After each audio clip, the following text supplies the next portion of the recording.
Mfupa peke yake huwezi kusema huu ni sehemu za siri. Kilichokamatwa ni nyama ya sehemu za siri za mwanamke ambayo imekaushwa. Lakini pia hata hilo kondo la nyuma la kwenye mfuko wa uzazi na lenyewe limekaushwa, sio kwamba bichi linalonuka, no, limekaushwa.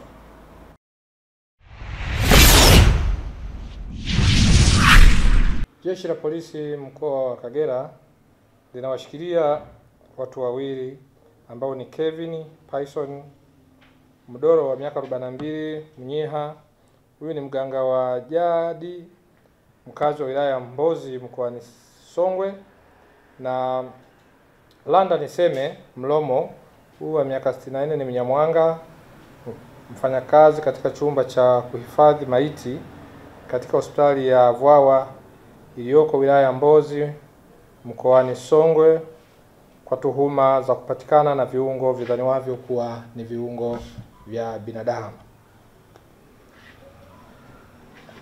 Mnamo tarehe 27 Januari 2025 majira ya jioni katika manispaa ya Bukoba mkoa wa Kagera, Kevin Payson Mdoro alikamatwa katika nyumba ya kulala wageni iliyoko Kibeta akiwa na viungo vilivyodhaniwa kuwa ni vya binadamu, ambapo alikamatwa na mfupa mmoja wa taya la binadamu, kipande cha moyo wa binadamu, kipande cha sehemu za siri za mwanamke, kipande cha kondo la nyuma la tumbo la uzazi la mwanamke.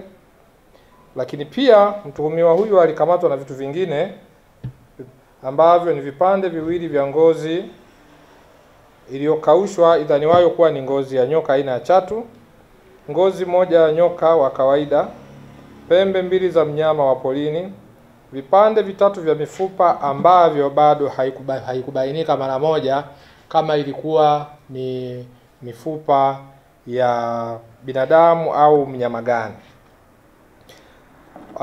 Baada ya kuhojiwa, alieleza kwamba vifaa hivyo yeye huvitumia kwenye shughuli zake za uganga wa jadi.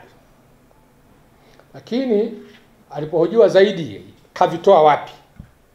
Alieleza kwamba viungo hivyo au vitu hivyo alivyokamatwa navyo alipewa na mtu mmoja aliyemtaja kwa jina la Landa Niseme Mlomo kuwa ndiye aliyempatia viungo hivyo huko Mbozi mkoani Songwe.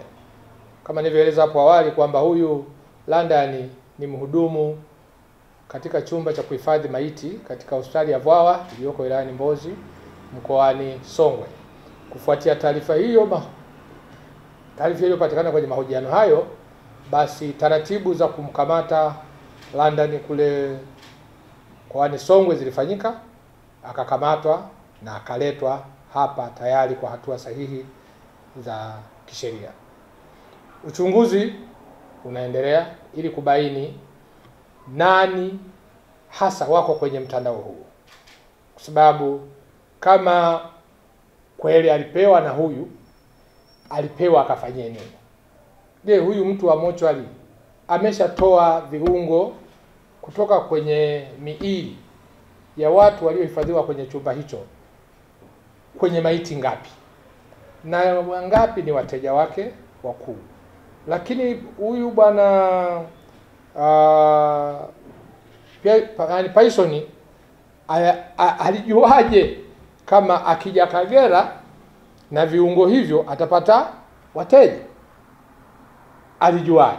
Manake kuna syndicate inayounganisha kati ya Songwe na huku. Sasa kusudio letu ni kufumua huu mtandao mzima, sababu leo hawa wamepata kwa mhudumu wa chumba cha maiti. Kesho wakikosa kutoka kwa mhudumu wa chumba cha maiti, watamuua mwanadamu ambaye ni mzima au wataenda kufukua makaburi. Sasa ili kuondokana na hili, basi lazima tuhakikishe kwamba tunaubomoa kabisa mtandao mzima ambao nani washiriki, nani wateja, lakini nani wako katikati hapa, kwa sababu kutoka Songwe kuja mpaka huku ni kilomita nyingi. Nini kilimleta huyu mganga wa kienyeji kuja huku? Kilichomwaminisha kwamba huku kuna soko. Ni wazi kwamba kuna watu ambao walimwambia njoo huku tutafanya biashara, na yawezekana tulimwahi kabla hajaingia na hivi viungo vyake sokoni. Kwa hiyo lengo letu ni kuhakikisha kwamba tunaubomoa mtandao mzima na kuhakikisha kwamba matukio haya hayajirudii. Tukumbuke ni miezi michache iliyopita, kwa maana ya mwishoni mwa mwaka jana, tulimpoteza mtoto Asimwe huku kwa tamaa hizi za watu wanaotafuta kujipatia fedha kwa haraka kwa njia ambazo sio sahihi. Sasa isifike mahali watu wakaona Kagera ndio mahali ambapo biashara hii inaweza kufanyika. Tahakikisha kwamba hili linafika mwisho, na wote walioshiriki kwenye mtandao huu basi tutawafikisha mbele ya vyombo vya sheria, kwa maana mahakamani, ili haki iweze kutendeka na hili lisiendelee kutumika na hatimaye kuendelea kuathiri maisha ya Watanzania wasio na hatia, lakini pia kuendelea kuchafua mkoa wetu. Mfupa peke yake huwezi kusema huu ni sehemu za siri. Kilichokamatwa ni nyama ya sehemu za siri za mwanamke ambayo imekaushwa.